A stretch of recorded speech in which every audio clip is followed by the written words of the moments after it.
So, so today's webinar or session really is going to be, we kind of want to appeal out to freelancers, solopreneurs, those that are self-employed, those that are perhaps looking currently at their near future and thinking, what's going to happen to me? Not just away from things like hairdressers and nail technicians and stuff like that, but your web designers, your people that do social media kind of stuff, etc. I think there is an abundance of people in the UK that have their own they create their own jobs, they do their own little small gigs and stuff. And I think with the current pressure that's going on businesses, some I know, and we'll talk about a little bit about marketing and stuff like that as well. A lot of companies are freezing their marketing campaigns. Yeah. To cut costs or what they think is kind of costs, and that's coming to the detriment of people who are out there usually that would be doing kind of design work, promotion work, etc. Definitely. And what I'd like to do, if it's all right with you, mate, I think that there's been so much talk about furloughing and self-employed grants and all of that stuff. Yeah. Should we put that to one side? Absolutely. And actually talk about the reality of what anyone who's self-employed, what they can do today to make a difference over the next few weeks, months, however long this downturn lasts. I think that's brilliant. I mean, we've got other sessions coming up in the future around finance, and that's going to be an ever changing landscape. I think so it's kind of fair to say, I think what you've kind of picked up on today is the exact thing. I think we really want to. Yesterday we had a great session with Justin Devonshire where we were talking about systems and operations within businesses to get yourself going. And I think this is a really good follow-up to this. For those out there that are actually looking at how they can really grasp an opportunity, I guess, during this kind of definitely, because one of the big challenges I'm seeing with a lot of self-employed people is, and I mean this in the nicest possible way, but they're obsessing on the problem rather than the solution. They're obsessing on the lockdown. They're obsessing over the fact that people are cancelling contracts, people are paying later. This stuff is happening. It's impacting me. It's probably impacting you. It's probably impacting everyone. But we've got two choices at how we deal with this, haven't we? We can either go on Facebook forums and moan about the fact that dividends aren't covered, and we can moan about the fact that it's going to take till June to get a payment and so on. Or we can actually try to make a difference, try to adapt our business to the current situation that we find ourselves in, and also develop so that we can grow going forwards. And I guess the most important part of that process for me is, like it is for businesses of all shapes and sizes, and in fact for individuals of all shapes and sizes, not saying that anyone's overweight here. I know I need to lose a little bit, but for all of us during this period, we need to keep a calm head and look at things rationally. And it's very difficult to do that with the bombardment of negative news and fear and anxiety and living off of caffeine, as we all are at the moment. So the first and perhaps the biggest tip that I would give to anyone is not to work 18 hours a day right now. To make sure that you actually schedule in Netflix time, you schedule in true quarantine time to recharge the batteries, but also to think about what's important in your business. And by doing that, it's almost by magic, some of the opportunities will come to mind. The approach that I've taken, and I don't know if this is the right approach for everybody, and it's certainly not a quick cash generator, but I see this as the perfect opportunity to look at the value of what we're doing, the value of what I'm doing, and where that sits on the scale.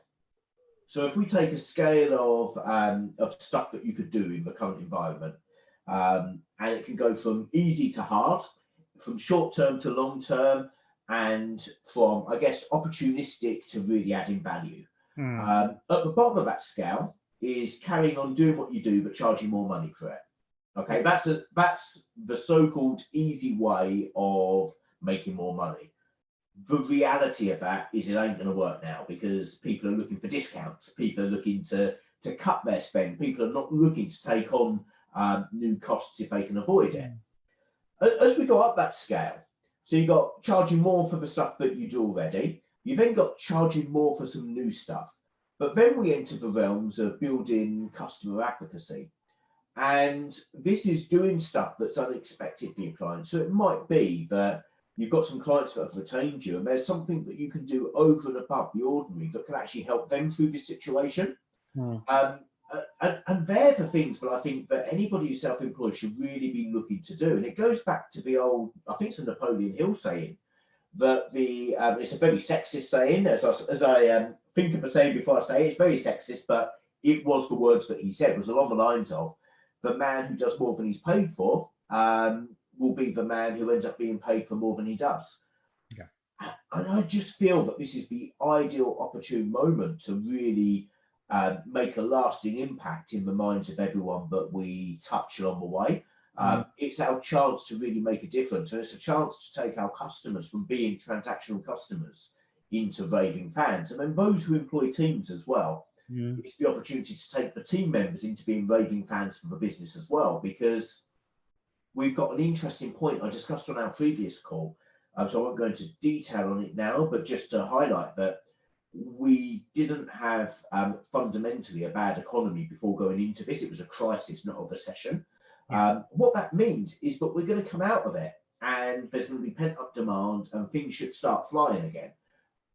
One of the knock-on impacts for any business that is either looking to employ staff or employs staff is that the job market's going to get tougher and tougher. So anything we can do to improve employee advocacy as well as client advocacy will be amazing. It's interesting you say that, because obviously when you look at freelancers, contractors, it's kind of LIFO for them, isn't it? Last in, first out. When any crisis kind of emerges, we're hearing more and more about even things like the airports now saying that they're not even thinking about furloughing. They're thinking about now cutting people out of jobs. And we're in a period of uncertainty, as we all understand that. But there is one thing that is certain, is that, like you said, this all goes in cycles. So it's all going to come back round to a new normalization, or we're going to get back into business. I mean, you look at China. Wuhan has now opened its doors, and they've come out of lockdown. Italy are thinking about it. Shanghai came out about 3-4 weeks ago. So there is an end date to this, and because it's a black swan event rather than a gradual build up of economic imbalance, it is going to come back with a boom. But I don't want to add too much negativity here. But I sit in two camps here. I sit both as, I guess, as a self-employed freelancer, one-man band, you could call it, but also as an employer of multi-million-pound turnover business. So I'm kind of sitting in both camps of how the individuals who are self-employed waiting for payment see it, but also how the business owners and the shareholder decisions that I'm making and speaking to my board about. I can see both sides of it. And one of the things what we're doing as a business, and I hate to break it to all the self-employed, we're not saying like they're self-employed, they need to go. But we're looking very generally at our business. We're looking at our P&L, and we're looking at every single cost. And we're thinking, is that cost relevant in today's day and age? Now, for us, that doesn't come too much down to staffing, because we've been quite controlled on our staffing, our freelancers and so on. But it's come down to things that was triggered by office costs, and it's developed into things like software. Other software systems we're using fit for the next 10 years rather than fit for 10 years ago when we bought them. Should we still be looking at a server room in our office rather than hosting it all? This kind of stuff. But as a bigger business, it's difficult to make those changes without an enforced disruption. Now, for some corporates, it will involve, do they still need to use freelancers? Will it be more effective to employ people and so on? But that's something, again, that's out of our control as freelancers and self-employed people. So we need to be looking at what is it that we can do that's within our control? How can we direct our flow of energy to really benefit our business and to future-proof us for any of these decisions that might take place in addition to these massive disruptions that are taking place. So, yeah, don't get me wrong, it's a really tricky time, but I do believe that there are a few steps that the self-employed freelancers can go through to try and de-risk themselves and ultimately come out of this as a stronger business rather than owning a precarious job that is, as you say, LIFO. Yeah. So, and this is kind of the point that I want to get to. I mean, yesterday I was in a meeting in the evening, an evening meeting about a film that is looking to get invested into. If you look at the film industry at the moment, it's collapsed completely. Yeah. We don't, even if you think of things like James Bond, for example, was supposed to come out in the cinemas because of COVID-19, they postponed it. There is talk now that actually it may never premiere in a cinema because the cinemas may take about 18 months to get out, and it's going to change. They're going to have to change the way that it's distributed. Absolutely. The same's happened to my new book. My new book was scheduled for October 2020 release. Yeah. Global release, everything lined up, but the publishers have furloughed their publishing department because the rest of the supply chain has been furloughing people. The knock-on impact of this stuff has a dramatic effect on all kinds of timescales and all kinds of freelancers in the process as well. Exactly. And this is exactly what we're talking about. So yesterday, I kind of wanted to get to the root of the conversation, saying, right, okay, what do we need to get the script going, for example? So, we got to that point, and I said, right, okay, what's the next thing? And they go, we've got to get the line producer in. The line producer will start working out everything in terms of where things go. And I said, okay, I go, but what's going to be one of our biggest challenges? He goes, as soon as lockdown goes, every man and their dog that wants to produce a film is going to want locations. They're going to want equipment. They're going to want specialists. Now, these guys are usually the people that do filming, photography. These guys are normally self-employed. They're freelancers. That now all of a sudden, is even the actors, even if you're going in for casting, the agents are actually saying, we're not going to book with you now because we know that our actor is going to be in higher demand, and we're going to be able to get more money for them later on as this unlock goes. Now, why am I saying all of this? It's very important that even whether you are a freelancer, whether you're a self-employed professional, whether you are a solopreneur, a small business, whatever, you've got to keep visible right now. And this is what most people aren't doing. They're kind of retiring away. And okay, so there are two things about visibility, and I just want to get your input on this, Carl. The first is visible to your existing client base and staying in touch with them. Going back and saying, I know that we've probably cancelled this contract, but is there anything that you need from me? Is there a couple of hours of work that I could do for you? Is there anything be above and beyond the normal service levels that you would do? I'm not going that you've got to force yourself to learn new skills and then go back out and adapt your offering. But staying in touch with your current client base is very, very important, because the way that your client was thinking when they were furloughing you or canceling your contract or freezing this was in a different time and a different period to where they are today. Now, tomorrow, we're going to hear news about, how long we're going to be in this position, and that's going to change things. In a couple of weeks' time, something else is going to happen, and that's going to change things. So number one, stay visible with your existing client base. The second thing is know that the work that freelancers and self-employed are going to have is going to absolutely explode when we move towards a recovery phase. Why? Because for every company that has let their employees go, either through redundancy or they fire them or no, we're not talking about furlough here.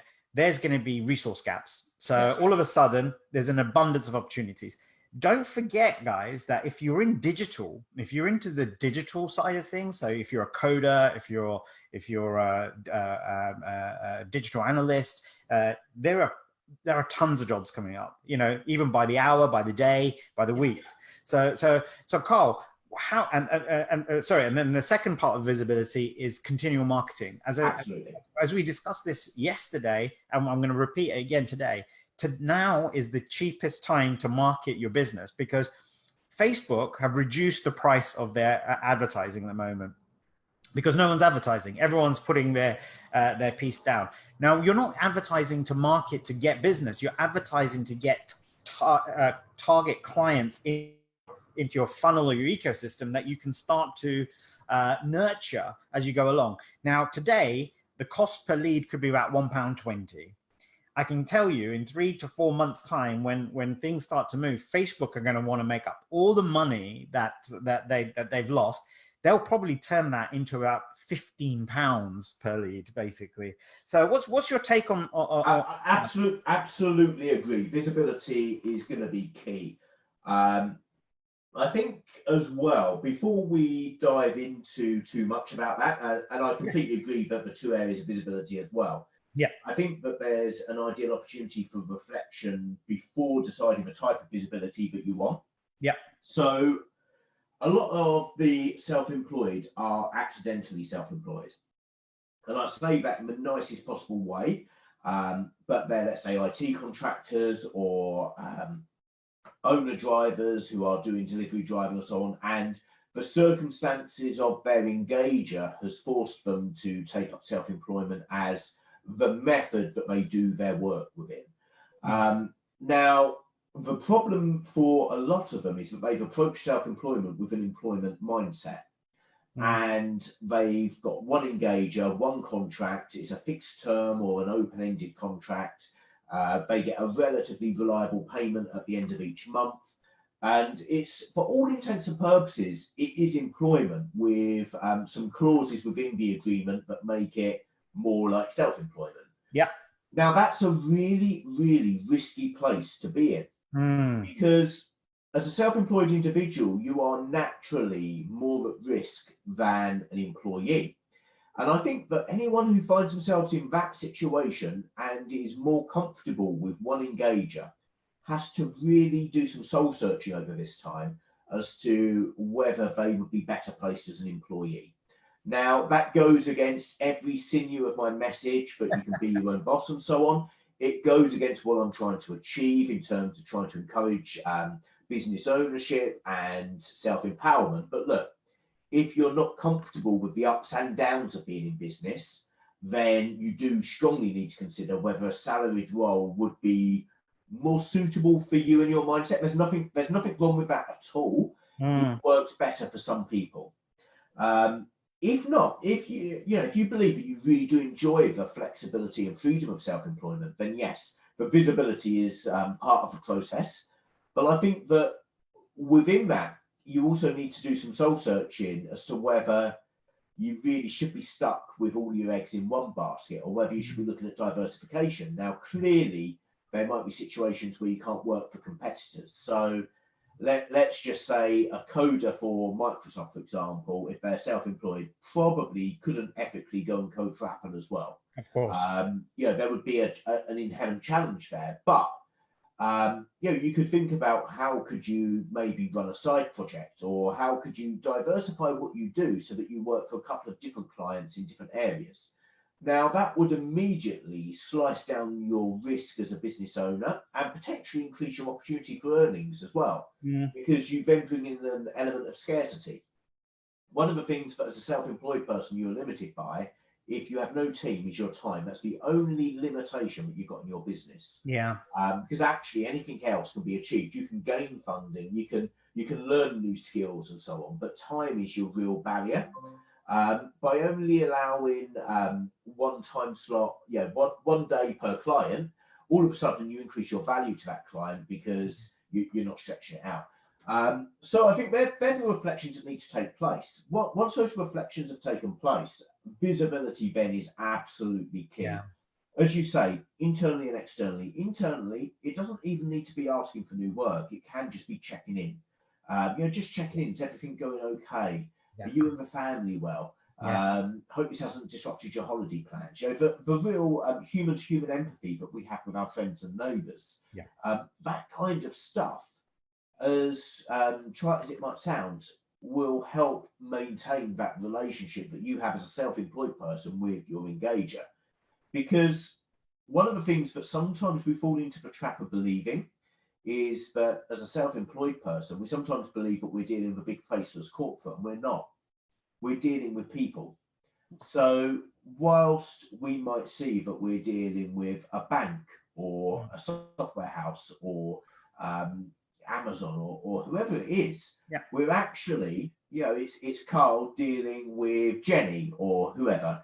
And the relationship between me as the freelancer, the self-employed, and the individual who sits either in human resources or as a line manager or whatever, it's that human to human bond, which is the relationship there. It's not the relationship between my limited company and their PLC.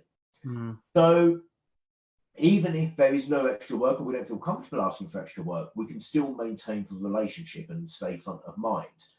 I do believe that this is the time to be looking at the value chain and where we put what we do. And I think that building customer advocacy, I really believe is the way forwards at the moment, because there's plenty of time to monetize that down the line as well. But then, as you say, you rightly say, external marketing, absolutely ideal time to be doing it. But it needs to be done with empathy and sensitivity. Of course. There are some shocking examples of bad marketing right now. There are people jumping on certain bandwagons. We've got webinar fatigue at the moment, I believe. I say that on a webinar quite ironically. We need to be very careful about how things are pitched and the way that it's done. My biggest suggestion right now is, provided that you're not offering a service or solution that's directly linked to healthcare, you actually go back to business as usual. You try not to hook onto any bandwagons and actually just promote yourself in the way that you always would, because there's a thing that happens in any crash or crisis, and that's that people presume the worst and they plan for the worst case scenario. And laying off people and furloughing people and cutting costs is a natural knee-jerk reaction to batten down the hatches and get to the worst case scenario. Now, over the last couple of weeks, we've actually seen that whilst there's been clearly a close down in some industries and a slowdown in most others, business is still happening. And it's not just business in terms of doing our best to struggle by, it's business as usual. So from that perspective, if business as usual has happened, why would we not be marketing as usual? Well, the thing is, you could look at it in another way. Let's imagine tomorrow, this is our future. This is exactly how we're going to be for the next, let's say, 5 years. Forget 5 weeks, 5 years. Okay. Are you never going to market again? Are you never going to market yourself? Are you not going to go out and ask for a job or ask for a gig? I think the other side to this is, we are getting to that, that area of overload of webinars, etc. Pun, and we're doing one, but you can also use the old school direct communication as well. So it's not just about sending an email, it's about picking up the phone and having a conversation. You said this earlier, be human at this stage, and I think it's better for you to actually be part of something right now, knowing that it's going to grow into something, rather and you're almost sowing seeds and investing into what's going to come in a couple of months' time, because as I say, there is going to be an explosion, I think, for self-employed, for the freelancers. So I'll take every example: nail technicians, hair technicians, all of this. As soon as lockdown is finished, believe me, the abundance of women and men that are going to want to get into the salons. Basically, why do you think my beard has been trimmed? I've had I cocked it up myself. Tailors, bridals. All of these people, the people that make wedding dresses, the people that make, bespoke items, again, they're going to be inundated. There's another point to this as well. There is going to be pent up demand. Look, most people are reducing their consumer spend. Now, obviously, primarily that's on F&B, so food and beverage. People aren't going out and eating. We're having to make a conscious effort not to eat too many takeaways because the natural health impact from that as well. But there will be, the one thing I can't wait for when this is all over is very simply going out with my wife for a coffee in the sun, and having someone else make it rather than it coming from our coffee machine.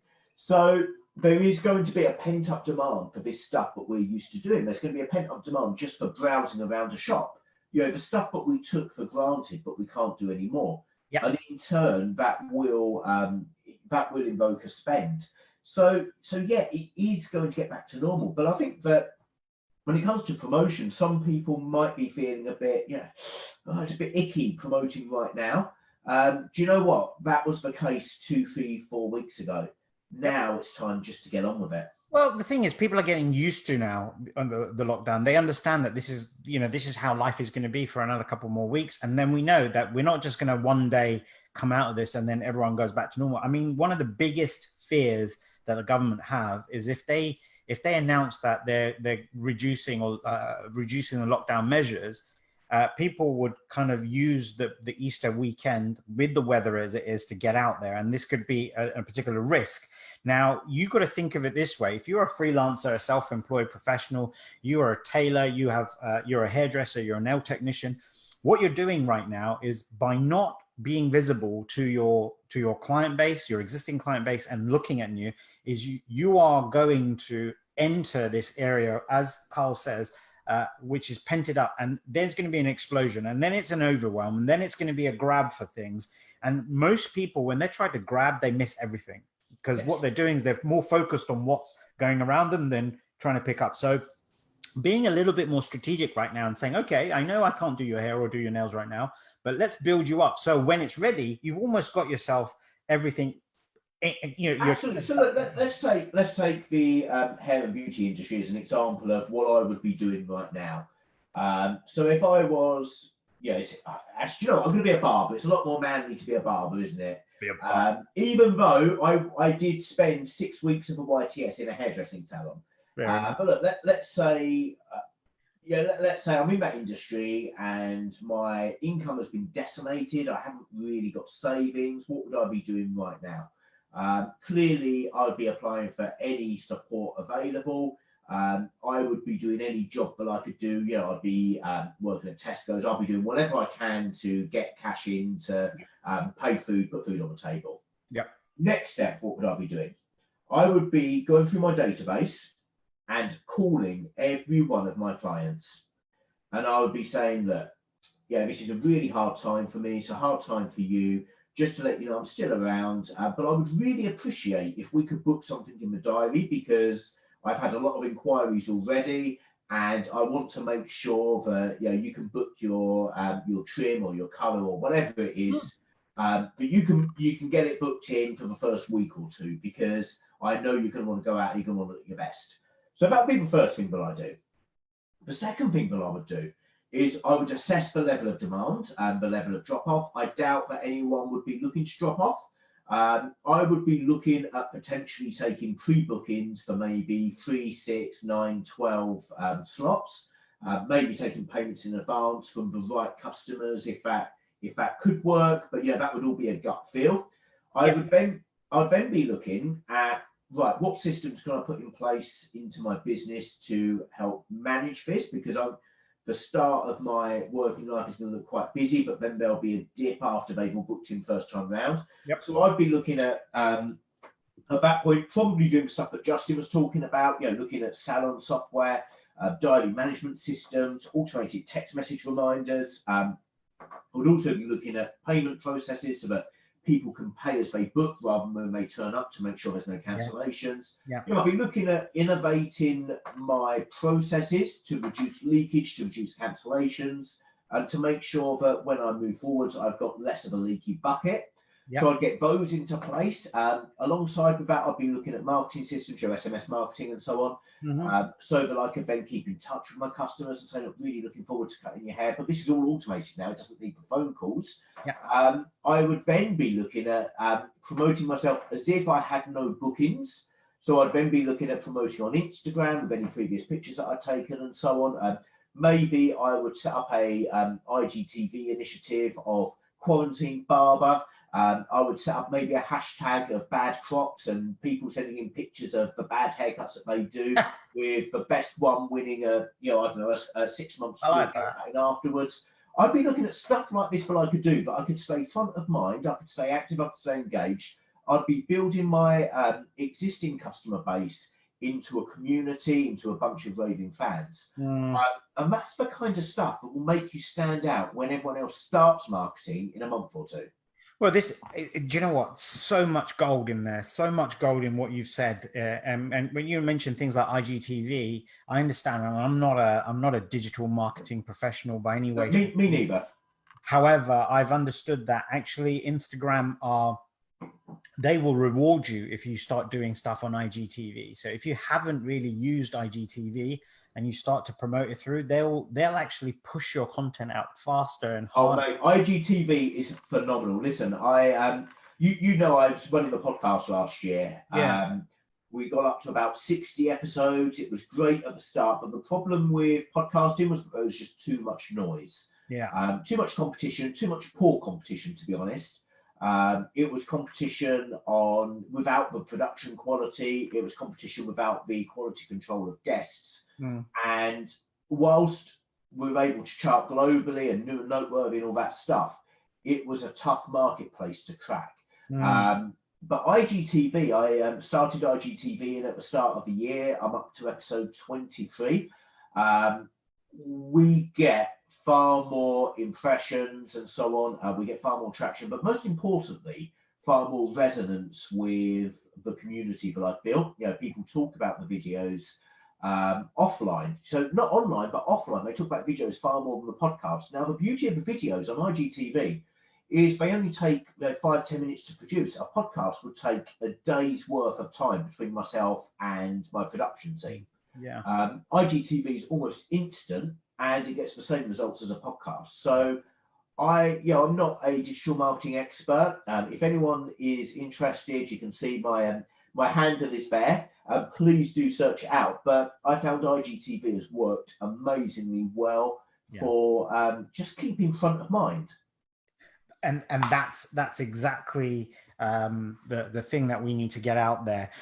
Guys, if you're watching this on the live, I know there's loads of people coming in. I can see as much of you coming in and watching. If you guys have any questions, if you want any kind of bit of advice, or if you want to share with the world the kind of stuff that you're doing that's working, this is the time and place to do it.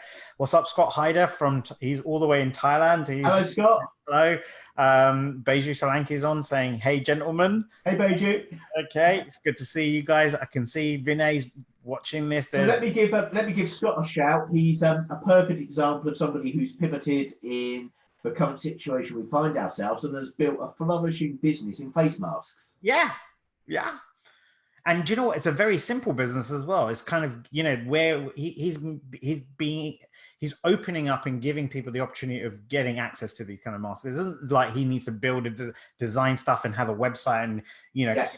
Constantly just pushing out simple organic marketing. Right now, the way the social media and digital marketing works is everything organic has got a bigger reach, because more and more people are engaging with digital. The masks, again, perfect example as well of an amazing product market fit in today's marketplace. And you don't need to be, no disrespect, Scott, I love you, mate, but you don't need to be a brain surgeon to realise that people want to buy face masks right now, but you can't get hold of them. Nobody else is doing it. Nobody else is bringing them to market. Yeah, and that's the kind of chink that you want to be able to build. I mean, okay, entrepreneurs are designed to solve problems. They're also opportunists. They're also risk takers. They're gamblers. You can call that whatever. I mean, I've invested a lot of time building things like the COVID-19 Small Business Support Center, which is what we're talking on from. But there within itself, it's my investment into my future relationship with my customers. There are future consumers that will come in and work with us because of where we're going here. We're doing the same thing with South Africa now. South Africa have come forward and they've asked the same sort of thing. They haven't really got anything like this. And I'm like, well, if you're going to do this, you've got to do this first for giving what's needed right here and now. And so if you think a face mask is something that's important to the consumer world, and it's unavailable, that's what you give them. But that's don't worry about the money part of it right now. Worry about the simple economics of supply and demand.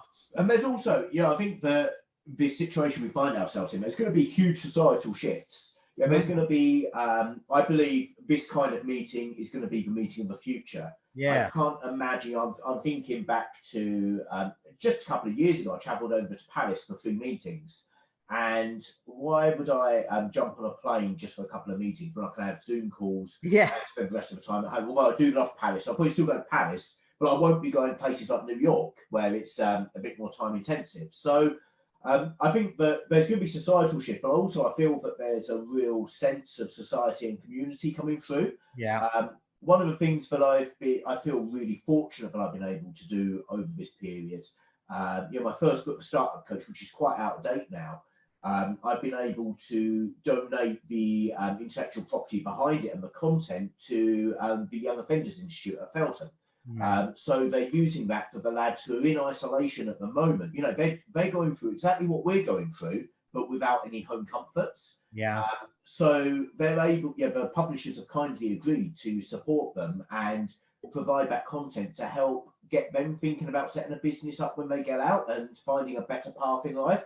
Yeah. I'm looking at doing some work with some other great initiatives, which I would love to share, but I can't share at the moment. But I think that with this opportunity that we've got of less distractions, no travel time, no hassle, and we're now getting clearer heads, we can really think about how we can serve the wider community of what we do. And I'm a big believer in karma.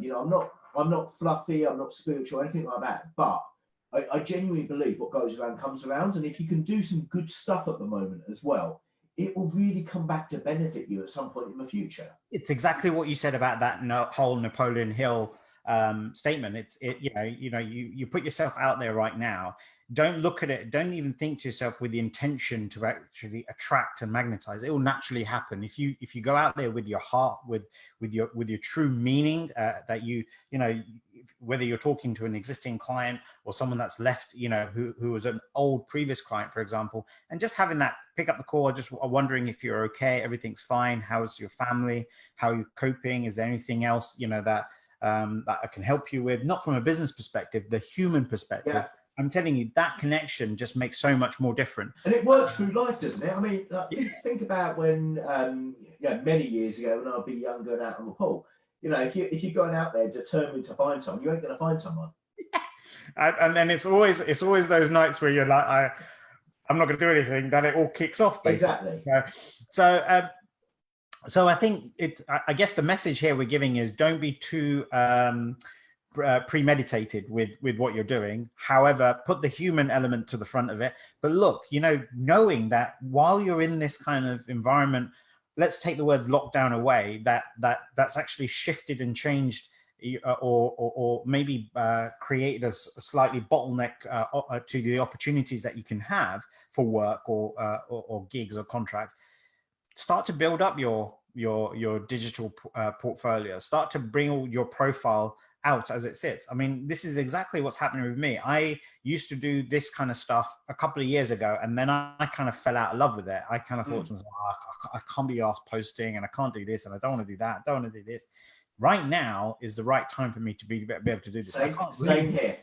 I'm not going anywhere, but I love it. I love it now. Now it's almost like you try and stop me. It's kind of changed the way that I want to work into my future. And content creation is, I know we're kind of diverting this to a content creation chat more than anything else, but it's so much easier now than it ever has been. I started my content creation journey really, my books were published 2015, 2016, but I really started 2017, January 2017. And I'll share with you one of the reasons. Unfortunately, I lost access to 2 of my kids, and I wanted to put enough stuff out there so there's a bit of a legacy, and they could see who their old man was, and that I wasn't necessarily the person that their mother said I was. So I wanted to put out a legacy and to be a good bloke. And there was obviously business benefits and all that stuff as well, and a combination of ego too. But it was really hard work to get content out at that time. I was having to hound journalists. I was having to really work it, but I set myself with a target of getting 1 interview per day. By the end of the month, I'd had 5 pieces in national press. So that developed, but it was really quite labour intensive. It was it was really challenging. To do decent quality videos back then, I had to go out and buy a 4K HD camcorder. I don't know if you remember the days of camcorders, but bought a camcorder, tripod, lighting kit, all of that stuff. So it cost me about £1,000 to start with. Sit down, recording. Within a really short space of time, you can now do it all on this thing. So it's never been easier to do it, but also the way that content is consumed has changed as well. Yes. Also, the way that content is not just consumed, but appreciated. So when I started doing Facebook Live, for example, I could never have done a Facebook Live from here because at the time it had to be walking along and so on. I nearly got run over by a bus on one of my Facebook Lives. And I got amazing reach because of the way Facebook pushed you and the way the IGTV now push you. You get notifications out to everybody, and then friends of friends would get notifications. I'd get 6-figure views just of me walking down the road talking a load of nonsense. I think there's been another shift again. We can actually be far more comfortable with the way that we present it because people now appreciate that live videos are staged to some extent. So you can have all of the display behind you and have it a bit more choreographed and a bit more scripted, but it can be done from a phone. You can just, as long as you plug in a microphone and the quality is reasonably okay, you can get away with it. And the upload times now, rather than with a camcorder having to take an SD card out, put it into a computer, render the file, adjust the resolution and so on, you just click post and it gets posted. So there never has been an easier time to get stuff out there, provided all you've got to make sure is that it's got relevance and it resonates with the audience. Absolutely.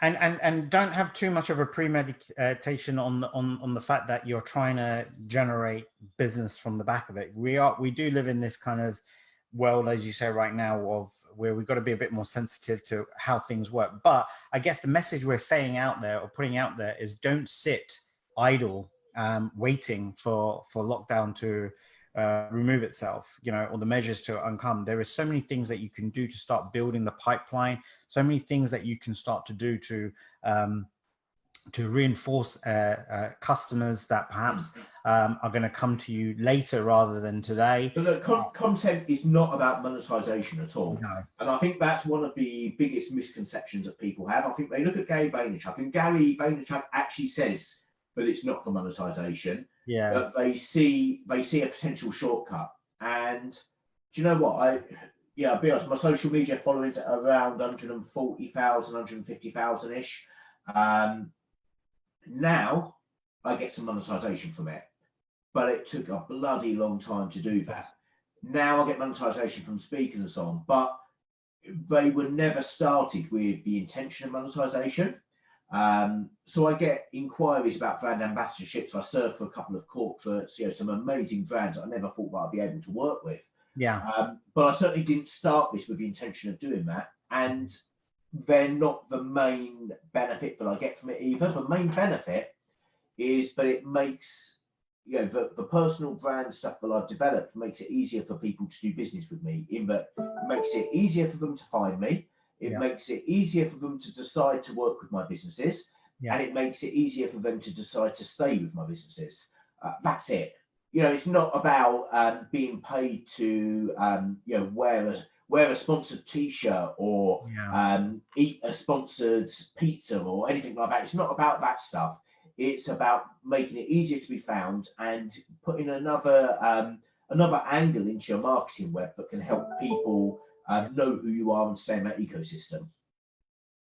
Absolutely. And it just comes back to that first kind of core message that we're getting out about visibility. The visibility with your internal client base, or, making sure that you're there and you're present, so there's an omnipresence that you have.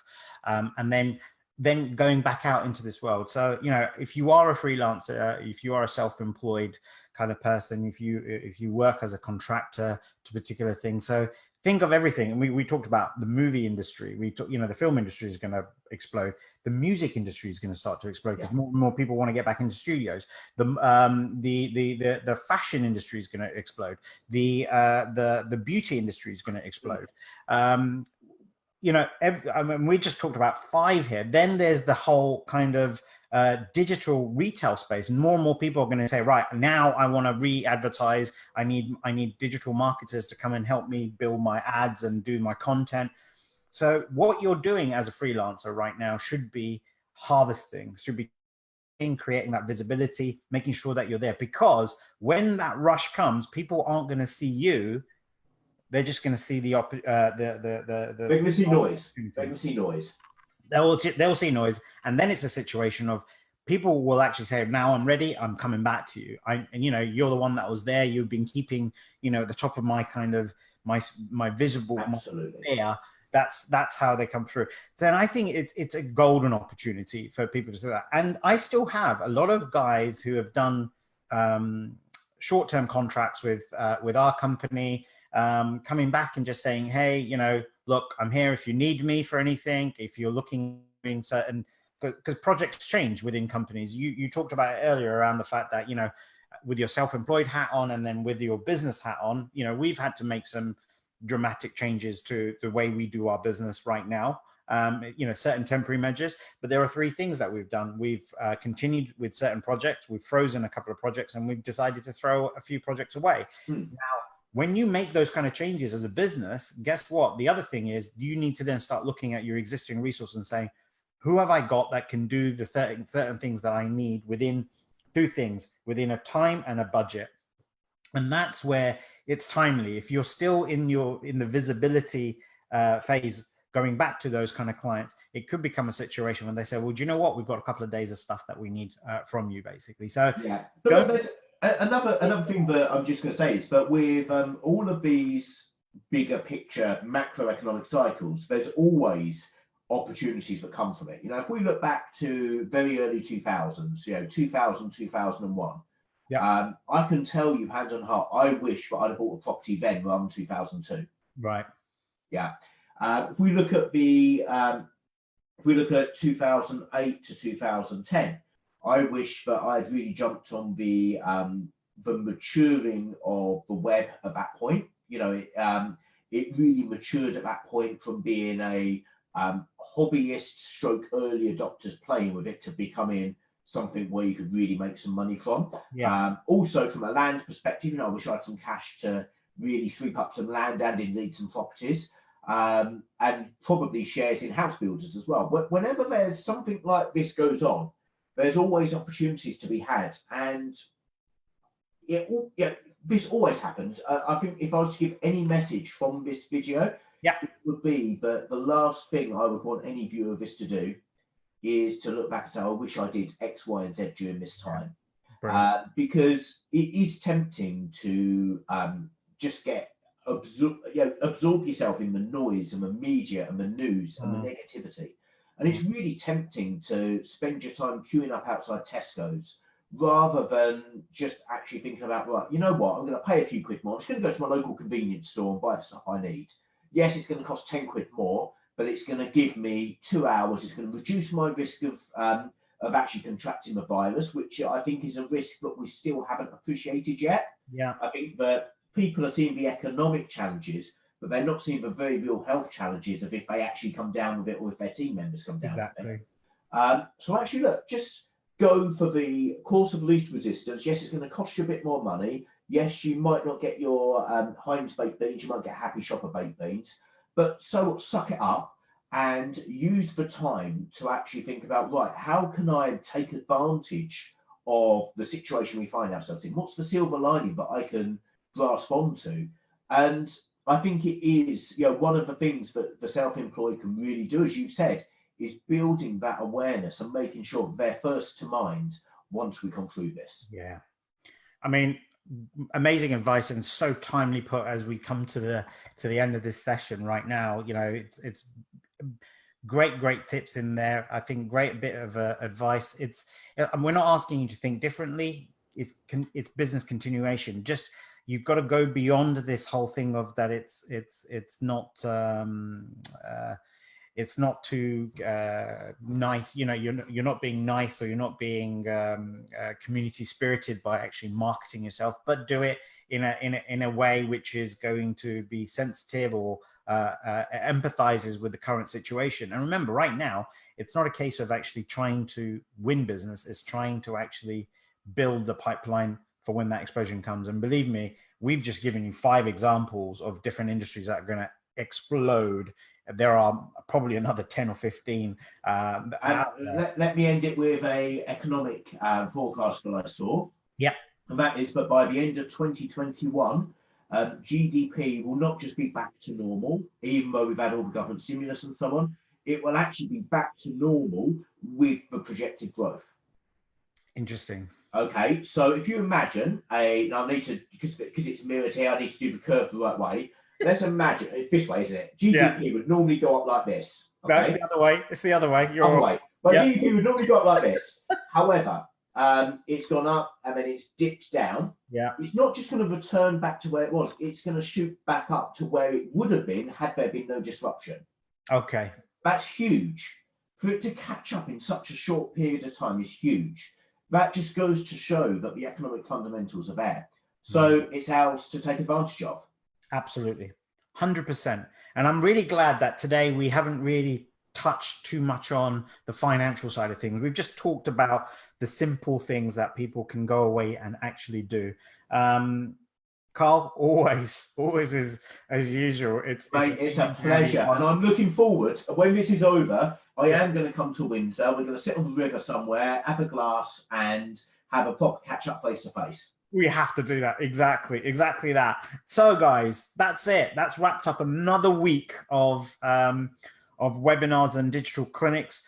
I really am pleased with the amount of you who are coming on continuously, picking up on stuff, contributing, participating, telling your friends about this. Keep going, because at the end of the day, we need to keep talking. While we're in this kind of process, we are here to help Carl, Piers, all the other experts that I have that are coming on. We're all here to help. So keep your conversations going. I really want you all to enjoy your Easter weekend and do everything that you can with your families. But remember this, remember, stay at home, stop spreading, and keep saving lives. Carl, thanks a lot for your time today. And for everyone else that's watching, we'll catch up with you next week. Okay? Cheers, guys. Thanks. Bye.